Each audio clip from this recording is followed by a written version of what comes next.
The elevation of Eldoret town to city status is an exciting journey after meeting all requirements needed for conferment to city status. The preparations for the conferment ceremony has been marked by careful planning and dedicated efforts by various stakeholders in Uasin Gishu County. Over the past few months, the governor's administration has been working tirelessly to ensure every aspect of this historic event is executed flawlessly. Following the communications from the Office of the President and that of the Governor, the conferment of city status to Eldoret Municipality has been postponed for a week, from August 8, 2024 to August 15, 2024. The Governor of Uasin Gishu County, Honorable Jonathan B., has called upon all members of the county to continue working with the county government towards making the great and historic event a success.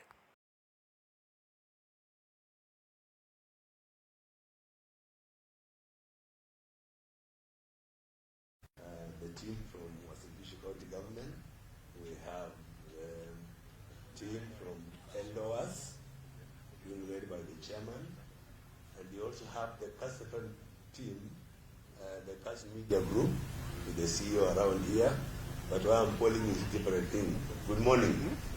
Members of the board, they said good morning. Yeah. We are all aware that Eldoret is set to be elevated to city status by His Excellency Dr. William Samoei Ruto, the President of the Republic of Kenya. This elevation is part of an exciting journey that started long ago, a process that began as a concept, went through the necessary legal steps, and saw Eldoret meet all the requirements needed for conferment to the city status. The preparation for the conferment ceremony has been marked by careful planning and dedicated efforts by various stakeholders in our county. Over the past few months, my administration has been working tirelessly to ensure that every aspect of this historic event is executed flawlessly. From this continuous beautification of our town and the cleanup exercise to a series of engagements with other stakeholders and the business community through the MSME Expo. Today, I will be officiating the Kenya Urban Planners Conference taking place in our county.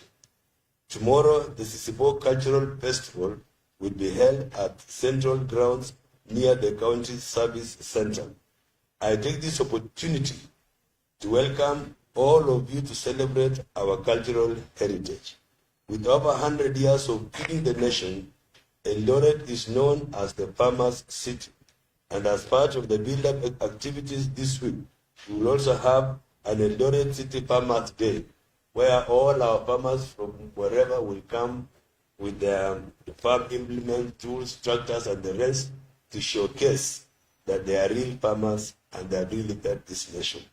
Following, ladies and gentlemen, following the communication from the Office of the President, the conferment of city status to Eldoret Municipality has been postponed for a week, from August the 8th, 2024 to August 15, 2024. I call upon the great people of Uasin Gishu to continue working with the county government towards making the great and historic event. Asanteni sana, God bless you, God bless our county. You know, it has really, the publicity that we made was so strong and so enormous that everybody has been looking forward to 8-8. And then our clarion statement, nane nane, kabla ya saa nane. Now we will change it. I don't know, the people can really give another phrase. Tano, tano, kumina tano. Huh? Baada ya saa tano. You will know anything now because we got to say nane, nane, nane. But now we have the 5th president, 5th city, tarehe 15, alafu itakuwa baada ya saa tano. I think some of our young people will do it. But others, I want to say thank you very much. We have worked very well, especially the media. And we said we will not leave the media behind because I can see they are even going into history on why 64, why Eldoret. Asanteni sana. After this, I'll be plugging up the Kask media team to go and tell the world and the county that we have postponed this from 8 to 15. So asanteni sana, Mungu awabariki.